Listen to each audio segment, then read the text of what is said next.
Hi అందరికీ welcome back to flavourful cooking theatre. ఈరోజు మన కుకింగ్ థియేటర్లో ఎంతో రుచికరమైన పచ్చి రొయ్యల కర్రీ ఎలా చేయాలో చూపించబోతున్నాను. మరి ఈ tasty and healthy prawns curry ఎలా చేయాలో తెలుసుకోవాలంటే ఈ వీడియోని ఎండ్ వరకు స్కిప్ చేయకుండా చూడండి.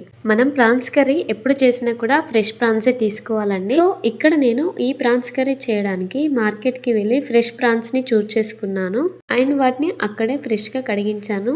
నేను ఇక్కడ కేజీ ప్రాన్స్ తీసుకుంటే వాటిని కడిగిన తర్వాత అవి హాఫ్ కేజీ అయ్యాయి. ప్రాన్స్ అనేవి ఫ్రెష్ గా లేకుంటే ఫుడ్ పాయిజన్ కూడా అవ్వచ్చు. సో తీసుకునేటప్పుడే గమనించి తీసుకోవాలి. అలాగే కడిగేటప్పుడు కూడా 1-2 సార్లు సాల్ట్ వేసి బాగా కడగాలి. సాల్ట్ వేసి కడగడం వల్ల ప్రాన్స్ కి ఉన్న నీచు వాసన కూడా పోతుంది. ఇలా శుభ్రంగా కడుక్కున్న రొయ్యల్లోకి 1/2 స్పూన్ వరకు సాల్ట్, అలాగే 1/2 స్పూన్ వరకు పసుపు వేసి స్టవ్ ఆన్ చేసి ఈ గిన్నెని స్టవ్ పై పెట్టి మీడియం ఫ్లేమ్ లో వీటిని ఉడికించుకోవాలి.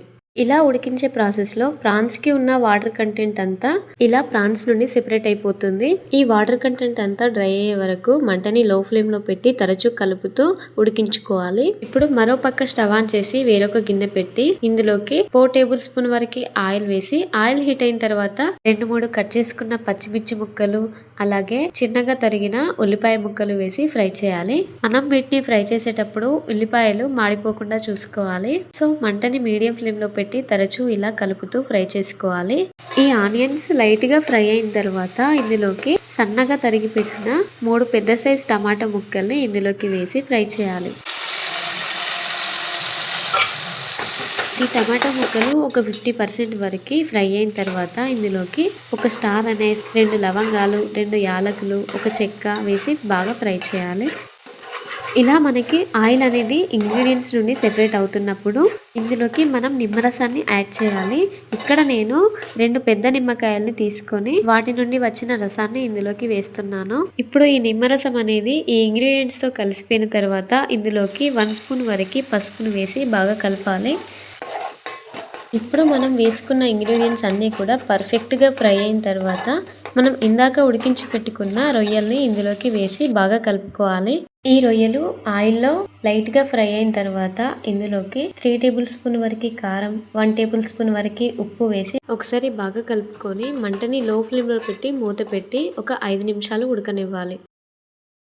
ఇప్పుడు 5 నిమిషాల తర్వాత ఒకసారి మూత తీసి మనకి గ్రేవీకి సరిపడా వాటర్ని యాడ్ చేసుకొని మళ్ళీ ఒకసారి బాగా కలుపుకొని మూత పెట్టుకోవాలి. ఈ ప్రాసెస్ అంతా కూడా లో టు మీడియం ఫ్లేమ్లోనే చేయాలి, లేదంటే కర్రీ అనేది మాడిపోతుంది.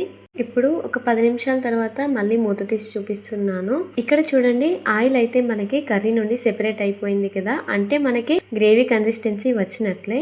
ఇప్పుడు ఇందులోకి 1/2 స్పూన్ వరకు కొత్తిమీర పొడి అండ్ అలాగే సన్నగా తరిగిన కొత్తిమీర వేసి ఒక 3-4 నిమిషాల వరకు లో ఫ్లేమ్ లో ఉడికించి స్టవ్ ఆఫ్ చేసేయాలి. ఇంతే అండి. ఇలా సింపుల్ గా ప్రాన్స్ కర్రీ చేశారంటే ఇంట్లో ఎవరైనా ఇష్టంగా తినేస్తారు. బట్ ఈ కర్రీకి ఉన్న డ్రాబ్యాక్ ఏంటంటే ఎక్కువగా తింటే కొందరికి డైజెస్ట్ కాకపోవచ్చు అండ్ అలాగే గ్రేవీ కోసం మసాలాలు ఎక్కువగా వాడితే అల్సర్ కూడా రావచ్చు. సో అందుకే నేను ఇక్కడ తక్కువ మసాలాలతో ఈ ప్రాన్స్ కర్రీ చేశాను. బట్ మసాలా తక్కువగా వాడినా కూడా టేస్ట్ మాత్రం చాలా బాగుంది. సో మీరు కూడా తప్పకుండా ఒకసారి ఈ ఫ్రెష్ ప్రాన్స్ కర్రీ మీ ఇంట్లో ట్రై చేసి మీకు ఎలా వచ్చిందో కామెంట్ చేయండి. ఈ వీడియో మీకు నచ్చినట్లయితే లైక్ చేసి మన ఛానల్ సబ్స్క్రైబ్ చేయండి. Thank you.